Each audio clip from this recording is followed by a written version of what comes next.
Don't, please.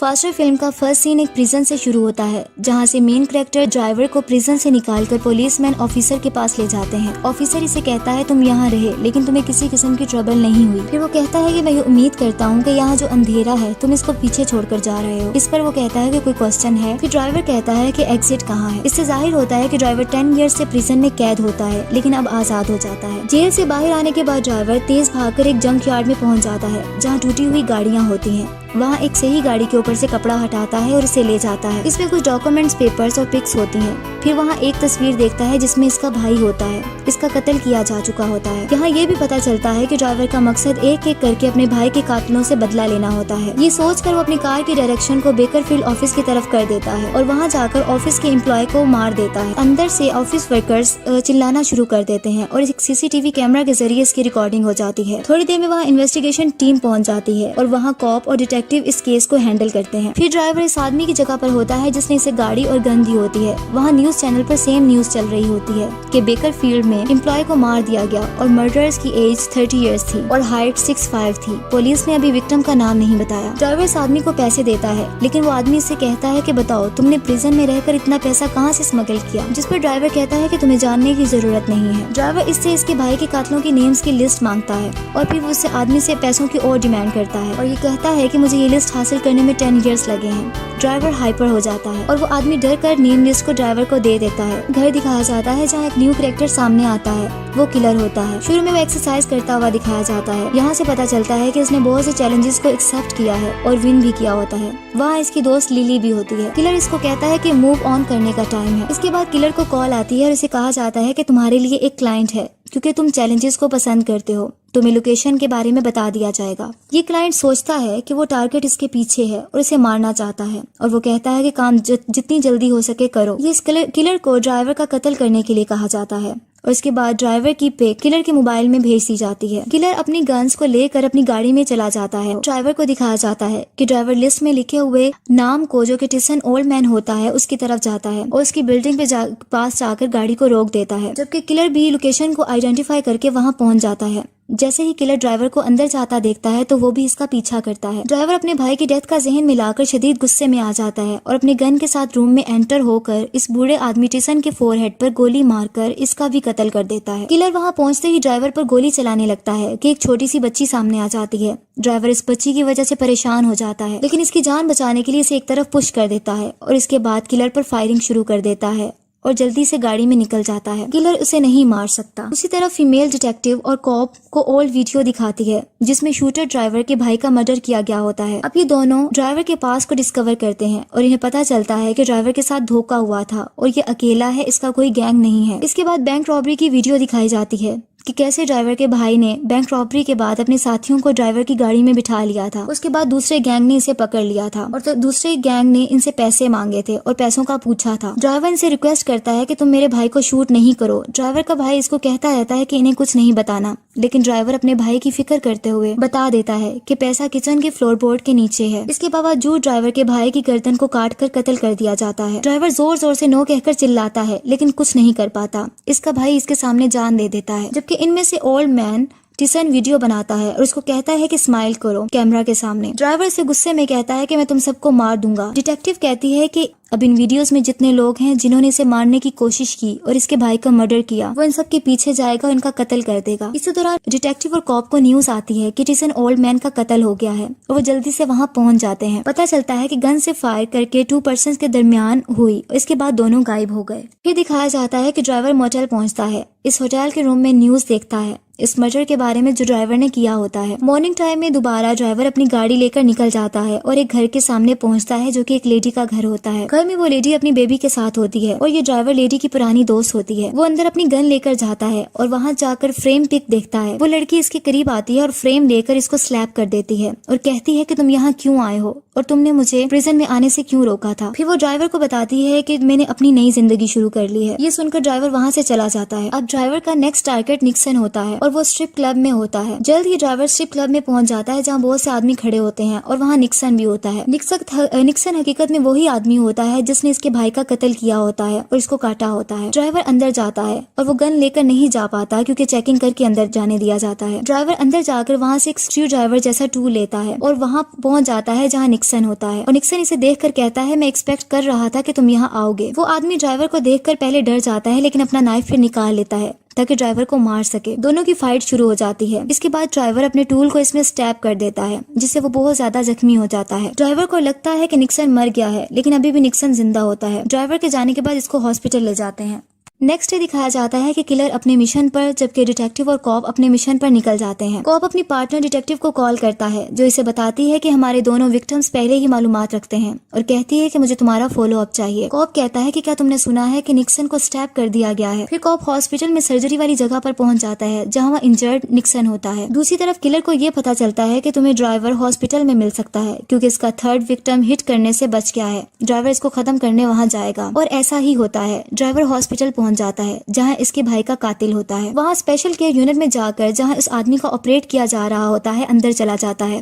Nurses और doctors डर जाते हैं। ड्राइवर अपनी गन निकाल लेता है और इस आदमी पर फायरिंग शुरू करके इसे जान से मार देता है और वहाँ से निकल जाता है। गन की आवाज सुनकर वहाँ के सब लोग डिस्पर्स हो जाते हैं और वहाँ कॉप अलर्ट हो जाता है और अपनी गन लेकर इसके पीछे जाता है और आखिर इस पर फायरिंग शुरू कर देता है। बहुत ज्यादा फायरिंग होती है। ड्राइवर अपना डिफेंड करता है लेकिन कॉप आगे बढ़ता है कि अचानक ड्राइवर सामने आकर गन दिखाता है।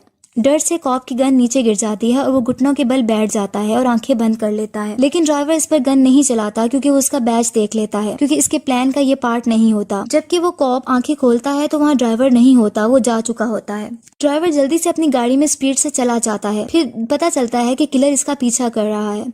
ड्राइवर का पीछा होता है और किलर अपनी कार में बहुत स्पीड से इस कार का पीछा करता है। आखिर दोनों कार्स एक जगह रुक जाती हैं। ड्राइवर किलर की कार व्हील पर फायर कर देता है जबकि किलर ड्राइवर पर फायर करता है जिससे इसकी नेक पर बुलेट लग जाती है और खून बहता है। ड्राइवर जल्दी से अपनी कार को स्पीड से ले जाता है। किलर को कॉल आती है जिसमें एक आदमी कहता है कि क्लाइंट ये काम करने जल्दी चाहता था और ये चाहता है कि तुम अगर ये नहीं करना चाहते तो नहीं करो। जिस पर किलर कहता है कि नहीं, मैं ये काम करना चाहता हूँ। अब ड्राइवर को शूट किया जा चुका होता है गर्दन पर, उसका खून बह रहा होता है। वो इस जख्म के साथ एक घर में पहुंचता है जो कि इसकी मदर का घर होता है और वहाँ अपने फादर को तलाश करता है। फिर उसे पता चलता है कि 3 या 4 साल पहले ही इसका फादर मर चुका है। उसके बाद वो उसकी मदर जो उसकी माँ होती है वो इसकी नेक पर गन शॉट के वंड पर स्टिच करती है और पूछती है कि तुम प्रिजन से कब बाहर आए हो, जिस पर ड्राइवर बताता है कपल ऑफ डेज। उसके बाद ये भी बताया जाता है ड्राइवर यहाँ अपने फादर का कत्ल करने आता है। इसकी माँ कहती है कि अगर तुम सोच सकते हो कि एक बाप अपने बेटे का मर्डर करवा सकता है, वो तुम्हारे भाई से बहुत प्यार करता था और ये सच है, तुम्हारी गलती भी नहीं। मैं सॉरी करती हूँ कि मैं तुम्हें प्रोटेक्ट नहीं कर सकी। और वो रोने लगती है। फिर ड्राइवर कहता है कि मेरा भाई सिर्फ अकेला था जो मेरा ख्याल रखता था।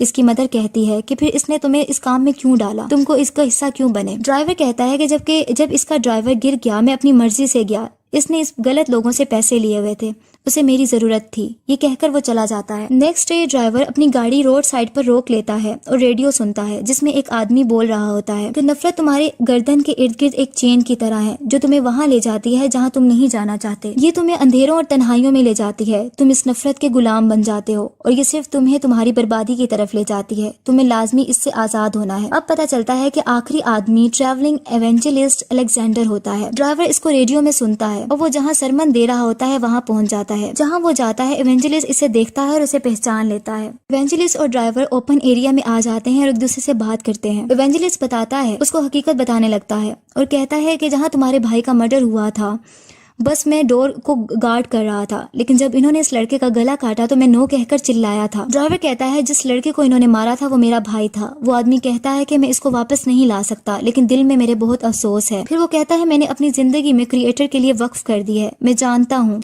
कि शैतान ने तुम्हारे दिल को ट्विस्ट कर दिया है बदले से और नफरत से। फिर वो कहता है कि क्रिएटर मेहरबान है, वो तुम्हारी रूह में देख सकता है। ड्राइवर कहता है कि तुम्हारा सरमन ओवर हो गया। सरमनर जो इवेंजलिस्ट होता है वो इससे माफी मांगता है, लेकिन ड्राइवर कहता है कि मैं माफ नहीं कर सकता।